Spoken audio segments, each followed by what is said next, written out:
જી મિત્રો, આજે રાધે ફાર્મની અંદર મુલાકાત લેવાની છે અને એગ્રો ટુરિઝમનો કોન્સેપ્ટ ઉપર આજે વિશેષ માહિતી લેવાની છે. તો મિત્રો, એગ્રો ટુરિઝમ શું હોઈ શકે, એની અંદર કઈ કઈ એક્ટિવિટી હોઈ શકે, તો આની સંપૂર્ણ માહિતી રાધે ફાર્મની અંદર સુધીરભાઈ ઝાલા પાસેથી લેવાની છે. તો આખો વિડીયો જોજો મિત્રો, અને ખાસ કરી અને આ ચેનલને સબસ્ક્રાઈબ કરી લાઈક કરીને શેર કરજો, જેથી અન્ય મિત્રોને જે છે એ આપણે પ્રાકૃતિક ખેતી, ઝેરમુક્ત ખેતી, એગ્રો ટુરિઝમ, આયુર્વેદિક રિલેટેડ માહિતી મળી શકે. તો આવો મળીએ સુધીરભાઈ ઝાલાને. આવો આવો અજીતસિંહભાઈ, લાલજીભાઈ, સ્વાગત છે અમારા ભાવનગરના મિત્રોનું.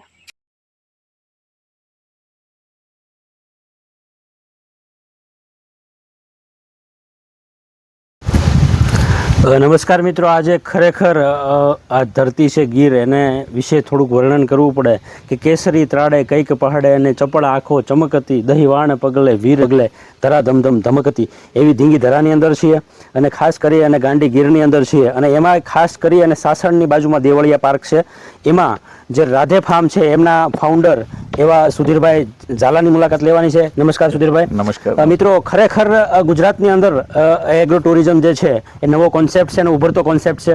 એમની પાસે વિશાળ ખજાનો છે એગ્રો ટુરિઝમનો. તો સુધીરભાઈ, આપનો સૌપ્રથમ પરિચય આપજો અને ત્યારબાદ આપ એગ્રો ટુરિઝમ શું છે એમની રિયલી ડેફિનેશન આપશો. નમસ્કાર આપ બધા મિત્રોને. ભાવનગરથી આપણા બીજા ખેડૂત મિત્રો આવ્યા છે કે જે બધા આમની ઇન્ટરેસ્ટેડ છે. બધા મારું નામ સુધીર ઝાલા છે. હું અહીંયાનો જ ગીરનો જ વતની છું. ઘણા વર્ષો મેં અમદાવાદથી લઈને મારું એજ્યુકેશન બધું અમદાવાદથી લઈને બધું મેં કરેલું છે.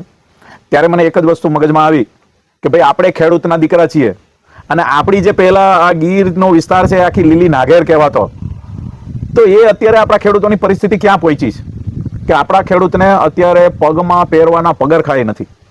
આ સ્થિતિ ઉપર આપણે આવી ગયા છે.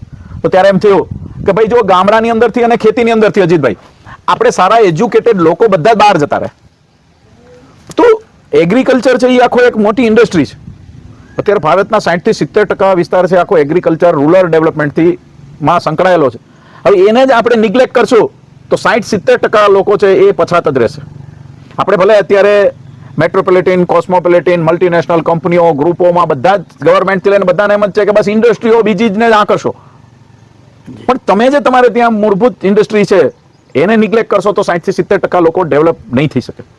એટલે જ આપણા જેવા જે એજ્યુકેટેડ લોકો છે એને ફરી પાછું એગ્રીકલ્ચરમાં આવવું પડશે અને આ ઇન્ડસ્ટ્રીને જીવંત બનાવવી પડશે. અજીતભાઈ પણ અમારા બહુ એગ્રેસિવ છે અને આખા ભાવનગર નહીં પણ અત્યારે ગુજરાતમાં ઓર્ગેનિક ફાર્મિંગમાં એમનું બહુ મોટું નામ છે.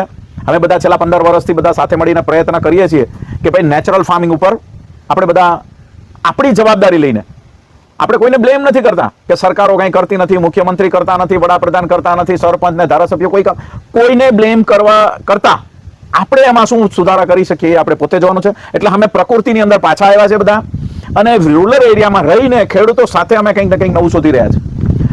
અમે પ્રાકૃતિક ફાર્મિંગ લઈને આવ્યા તો એની સાથે એક આખો નવો કોન્સેપ્ટ પણ સાથે સાથે લઈને આવ્યા કે ભાઈ ખેતી સાથે બીજો શું આપણે સંલગ્ન બિઝનેસ કરી શકીએ કે જેથી ખેડૂતો વધારે પૈસા કમાય. Farmer should earn other surplus money other than agriculture. ખેતીની એની આવક તો છે પણ એ મર્યાદામાં છે, એના હાથમાં નથી. એનો ભાવતાલ બધું મહેનત કરીને કરે છે ત્યારે એના જે હાથમાં એનો ભાવ કરવો એના હાથમાં નથી, એટલે ખેડૂતો પાસે બહુ બચતું નથી. એટલે જ તમે બીજા સ્ટેટોની અંદર અને બધી જગ્યાએ જોઈ છે કે આત્મહત્યાથી વધારે લોકો એના તરફ જતા રહ્યા છે. પણ આપણે આની અંદર જ હવે બધા ઘણું બધું સુધારા કરી રહ્યા છે. બધા એજ્યુકેટેડ લોકો અને સારા સજ્જન યુવા ખેડૂતોને આગળ થઈ રહ્યા છે. એટલે જ આની અંદર આખો નવો કોન્સેપ્ટ લઈને આવ્યા છે એગ્રો ટુરિઝમ, કે ભાઈ ખેતી સાથે જ આપણે ટુરિઝમ કઈ રીતે ડેવલપ કરીએ. તો અજીતજી, આપણે પહેલા એવો વિચાર કર્યો કે ભાઈ આપણે ખેડૂતના દીકરા છે તો આપણે કઈ જમીન નહીં લઈ શકીએ, આપણે લાખો કરોડો રૂપિયાના કઈ બાંધકામો નહીં કરી શકીએ, પણ આપણી જે આપણી બાપ દાદાની મૂળભૂત જમીનો છે એમાં આપણે શું બેસ્ટ કરી શકીએ. એટલે અમે આ ઝાડ પાનથી બધા હતા જે બગીચા, એની અંદર જ થોડા ઘણા સુધારા કરી, સાફ સફાઈ કરી, ઝૂંપડા બનાવ્યા, નાના નાના હટ્સ બનાવ્યા અને આપણી અંદર જ ઘરની આપણી ગામઠી પરંપરાગત વસ્તુઓ છે એને જ ગોઠવીને ધીમે ધીમે કર્યા કે ભાઈ આપણા ખાટલા છે, ઝૂલા છે, આપણા બળદગાડા છે, આપણા પટારા છે, આપણી ઘરઘંટી છે, આપણા વલોણા છે, આવી જ બધું વસ્તુઓ રાખી કે જેથી શહેરના લોકોને આ બધું ત્યાં શહેરમાં નથી મળતું એટલે એ આપણા તરફ આકર્ષાશે અને પ્રકૃતિ તરફ તો બધા આકર્ષવાના. આપણે જો ખેડૂતના દીકરા તરીકે આપણે ઝાડ નીચે બેઠાને જો આપણને એટલો આનંદ આવતો હોય તો જે લોકો સિમેન્ટ કોન્ક્રીટમાં મોટા સિટીની અંદર ગુંગળાઈ ગયા છે એને તો અહીંયા મજા આવવાની જ છે. એટલે આપણે લોકોનો પગ વાળવાનો પ્રયત્ન કરવાનો. પછી આનો બેનિફિટ હજી છે બીજો એ છે કે આપણું પોતાનો જ પરિવાર આખો સંલગ્ન થઈ જાય છે, એટલે આપણે કોઈ પગારદાર માણસો રાખવા નથી પડતા. ખેડૂતોના એક બહુ મોટો બેનિફિટ છે. ત્રીજી વસ્તુ એ છે કે આપણી ખેતીની જ વસ્તુઓ, માન લો આપણો બાજરો છે કે આપણું શાકભાજી છે કે આપણું છાશ, દહીં, દૂધ અને ઘી, માખણ, બાજરાના રોટલા થઈ જાય, આપણો ઓળો છે એના આપણે રીંગણ છે એનો આપણે ઓળો થઈ જાય, અને આપણે છાશ, દૂધ, કઢી, ખીચડી જો આટલું ખવડાવતા થઈ જાય તો પણ આપણે કોઈ વસ્તુ બહારથી લેવા જવી પડતી નથી. અને લાકડા કે જે કંઈ આપણે ઝૂંપડા, હટ્સ કે કંઈ પણ બનાવીએ છીએ કોટેજ કે, તો એ વધારે પડતો આપણે આપણી પોતાની જ વસ્તુનો ઉપયોગ કરવાનો. કોઈની દેખાદેખીમાં આવીને બહારથી ઓછું ખરીદાય એવો પ્રયત્ન કરજો, બાકી થાકી રહેવાનો વારો આવશે. હા, સગવડતા વાળા છે એની વસ્તુ આખી અલગ છે. અને કોઈ એવું માનવાની જરૂર નથી કે મોટા સેન્ટરો હોય ત્યાં જ બધું થાય. હવે માન લો કે અત્યારે ગામડામાં પણ કોઈના સગાઈ લગ્ન થાય અજીતજી, હમણાં જ મેં આપણે વાત કરી હતી કે એક ગામનો જ મૂળ વતની છે, પણ એ અંકલેશ્વરમાં નોકરીએ ગયા, ત્યાં એને અત્યારે સારું છે. અહીંયા આવીને એને અમારા આ એગ્રો ટુરિઝમના ફાર્મની અંદર સગાઈનું રાખ્યું, એનું પોતાનું અહીંયા ગામમાં ઘર હોવા છતાંય. તો આ ટ્રેન્ડ અત્યારે બદલાયો છે. અને બીજું શું થયું છે કે બધાને અત્યારે હરવું ફરવું વેસ્ટર્ન કલ્ચર આવી ગયું છે. ભાઈ, કોઈને બચત કરવાની પડી નથી, પણ આખા પરિવારને તમારે અઠવાડિયે, 10 દિવસે, મહિને, 2 મહિને બહાર ફરવા લઈ જ જવું પડે છે. તમે આપણે બધા ફોરેન જઈએ છીએ, મોટા ભાગના ઇન્ડિયાના લોકો ફોરેન નથી જતા, એ બધા કુલ્લુ મનાલી ને આબુ જાય છે, આજુબાજુમાં જાય. જે એનાથી પણ આપણા ગામડાના લોકો અમદાવાદથી ઓલી બાજુ જોયું નથી, એ બધા આપણા આજુબાજુના સેન્ટર જોવાના છે. અને જે ક્યાંય નથી જઈ શકતા ભાઈ, તો એને તમારે 10-20 દિવસે કે મહિને દિવસે કોઈ ફાર્મની અંદર સ્વિમિંગ પુલ અને જમવા માટે 300 થી 500 રૂપિયા ખર્ચી શકે એવો તો અમારો અહીંનો એક રિક્ષા ડ્રાઈવર છે ને, એ પણ એના પરિવારને લઈને આવે. એટલે હવે પ્રવાસન એવી વસ્તુ થઈ ગઈ કે એમાં મંદી ઓછી આવશે, બીજા સેક્ટરોમાં હજુ મંદીનો માર આવશે. એટલે બધા, હું તો ખેડૂતોને ખાસ કહું તો એક તો જમીનો વેચશો નહીં, જમીન કોઈ દી મળવાની નથી, વસ્તી વધશે, જમીન વધવાની નથી. અને બીજું કે દુનિયાનો કોઈ પણ માણસ હશે એને ખેતીની પ્રોડક્ટ સિવાય ચાલશે નહીં. એ પ્રકૃતિ હોય કે ઓર્ગેનિક હોય કે કોઈ પણ હોય. લોકો એમ કહેશે ઘણી વખત દૂધ, ઘી, માખણ જોશે, તેલ મરચાથી લઈને બધું જોશે, એટલે અનાજ વગર ચાલવાનું જ નથી. એટલે આવનાર દિવસો તો એવા ક્રાઇસિસ આપણે ના જોઈએ કે લોકો લારી પૈસાની ભરીને આવે ને એમ કે અમને ખાવાનું આવે. આવા દિવસો પણ આવવાની ભવિષ્યવાણીઓ છે. તો ખેડૂતના દીકરાએ આ કરવું બહુ સહેલું છે.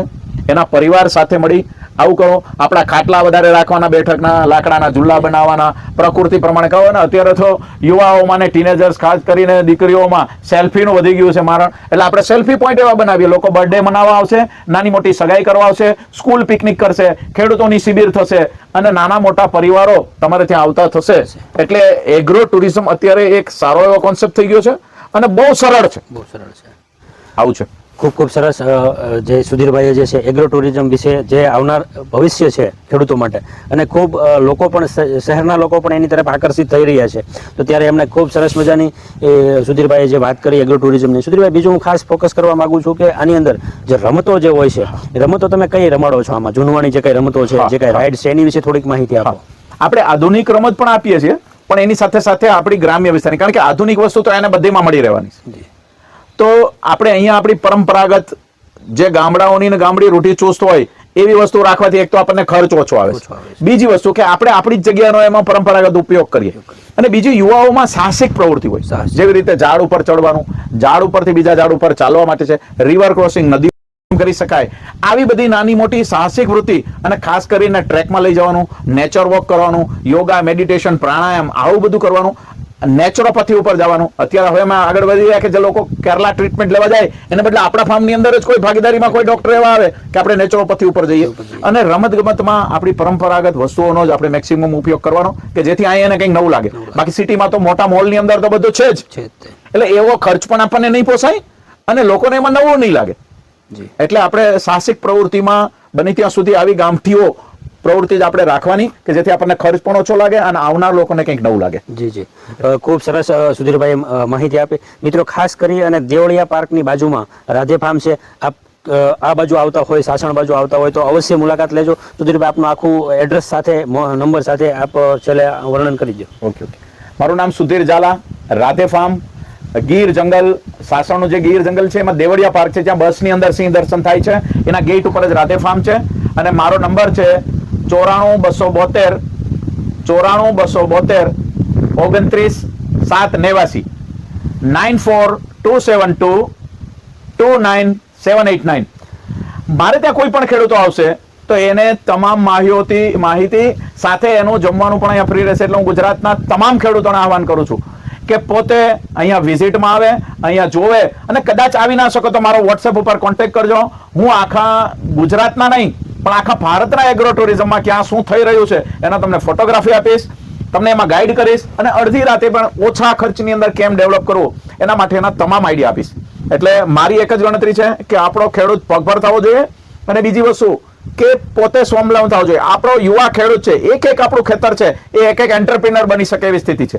તો ગુજરાતના તમામ યુવા ખેડૂત મિત્રો છે એને નાસીપાસ થવાની જરૂર નથી, એને આજુબાજુના સિટીમાં જાય અને કારખાનાઓમાં 10,000માં નોકરી કરવાની જરૂર નથી. આપણે પોતે જ આપણા ફાર્મ ઉપર એવું બધું ઊભું કરીએ કે આપણે લોકોએ અહીંયા આવવું પણ પડે, આપણી પ્રોડક્ટ પણ લઈ જાય, આપણા ઘરને, અને આખો પરિવાર એક બિઝનેસ માઇન્ડેડ થાય. તો આપણો હેતુ અજીતસિંહ આ રીતનો છે. ખૂબ સરસ સુધીરભાઈએ જે છે માહિતી આપી, અને વિશેષ રૂપે એમણે એ પણ કીધું કે આપણને કોઈ પણ કોન્ટેક્ટ જરૂર હોય તો એ પણ એમની વિશેષ માહિતી આપશે. એ માટે હું સમગ્ર Mathrubhumi natural world YouTube channel વતી અને સમગ્ર ખેડૂત પરિવાર વતી એમને આપનો ખૂબ ખૂબ આભાર માનું છું કે આપે સરસ મજાનું અહીંયા બનાવ્યું છે. એક વિઝનરી પોઈન્ટ છે, અને નવું શું કરી શકાય એ માટે ખેડૂતને નવું વિઝન મળે. અને અહીંયા અમે લોકો આવ્યા, અમને જમાડ્યું, ચા પાણી કરાવ્યા, અને આરામથી ખૂબ જે છે આમ એક કુદરતી વાતાવરણ કહીએ ને, હરિયાળી ગીર છે એવી કે પવિત્ર પ્રેમ ખેલુડી કેવી પડે, અને ખૂબ આદર માન સન્માન આપ્યા એ બદલ ફરી વખત હું આપનો ખૂબ ખૂબ આભાર માનું છું. અસ્તુ.